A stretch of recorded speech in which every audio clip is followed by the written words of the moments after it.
الرئيس زهير بالحاج عمر رئيس الفرع الجهوي للمحامين بسوسة. أستاذ، اليوم يظل صارت وقفة احتجاجية أمام المحكمة الابتدائية سوسة واحد، وتقريبا عندكم عديد من المطالب اللي طالبوا بها بطبيعة الحال السلطات المعنية بالأمر. ناخذ فكرة على أهم المطالب.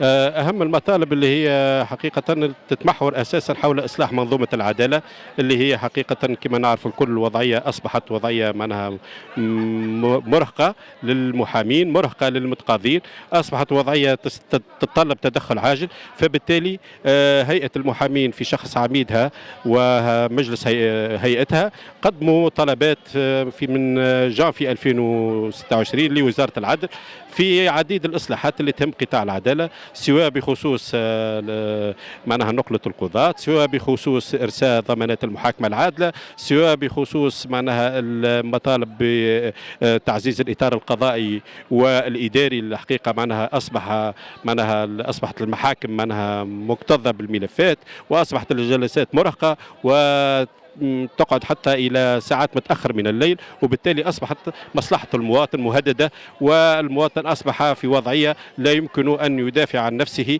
فبالتالي احنا هنا وقفنا الوقفة هذه معناها للتنديد بالوضع هذا اللي هو وضع أصبح وضع كما قلنا ينذر بالخطر، وللمطالبة بطبيعة الحال بسماع صوتنا في إطار معناها مؤسساتي، والسعي نحو إصلاح المنظومة هذه. الحقيقة تهم الناس الكل، تهم البلاد الكل، تهم المواطنين الكل، ما تهمش لا محامين ولا تهم قضاة فقط ولا تهم وزارة. هي هذايا شأن القضاء، هو شأن مجتمعي، وبالتالي وجب علينا أن نكون معناها كلنا في إطار معناها رؤية إصلاحية يشترك فيها الجميع. يعطيك الصحة. شكرا.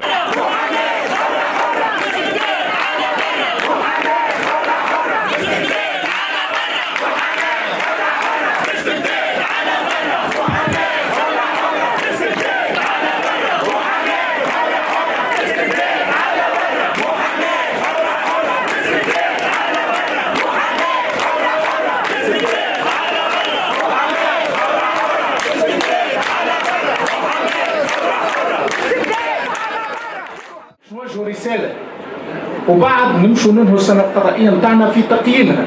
تو ما نقيموش، تو ننفذوا في وحدة وتضامن ووقفة معبرة عن قوة المحاماة واندفاعها نحو الدفاع عن مطالبها مهما يتقال. ردوا بالنا نغلطوا. الصحافة نحن نعاونوا فيها باش تقوم بواجبها. الصحافة حتى الحالات الصغيرة اللي صارت في الجلسات باش تتبع قضايا معينة وتنقل الخبر للرأي العام دخلوها المحاميات والمحامين. اللي تشوفوا فيه الآخر كل ما عنده حتى علاقة بالصحافة، كلها دكاكين مفتوحة خارج القانون. وأعي ما أقول.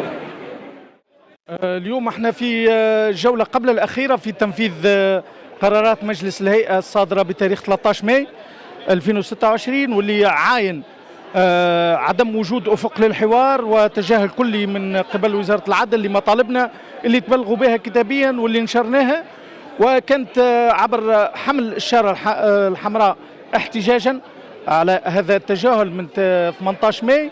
وأضرابات جهوية بدأت من 18 ماي وتنتهي اليوم فيها آخر حلقة تونس ثم بنزرت والشمال، تونس ونابل، ثم بنزرت والشمال، ثم صفاقس وجزء من الجنوب الغربي، مدنين وفروع الجنوب مدنين وقابس، واليوم فروع سوسة والقيروان والقصرين والمنستير والمهدية، مع تجمع موحد لهذه الفروع رمزي في بهو المحكمة الابتدائية بسوسة واحد.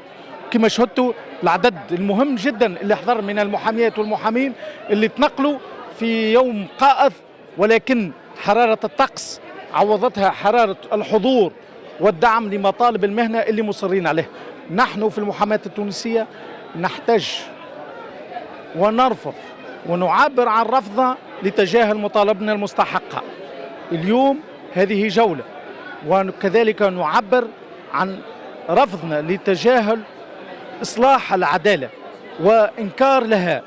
كل هذه المطالب سبق أن أعلناها في عدة مرات، في تصاريح، في وثائق مكتوبة، وأهمها مذكرة طلبات رفعت لوزارة العدل في 23 جانفي 2026. نأمل أن نجد الأذن الصاغية في الحوار لأن الحوار هو أساس البناء والتقدم، هو أساس إصلاح المؤسسات. ونحن نتحدث على مؤسسة حساسة اللي هي العائلة الموسعة على مرفق القضاء، الذي نشترك في حمايته وفي تأثيثه وفي القيام بواجباته. وكما قال المؤرخ العدل أساس العمران.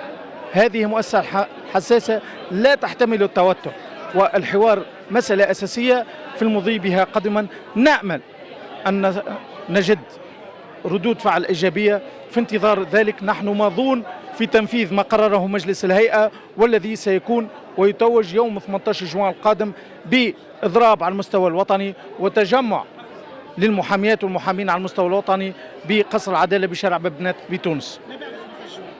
بعد 18 جوان نرجع لهيكلنا التي قررت، وهي مجلس الهيئة والجلسة العامة، حتى نضع تقييم أول شيء لما وقع من تحركات، ثم نقرر ما يلي ذلك من إمكانيات للتحرك.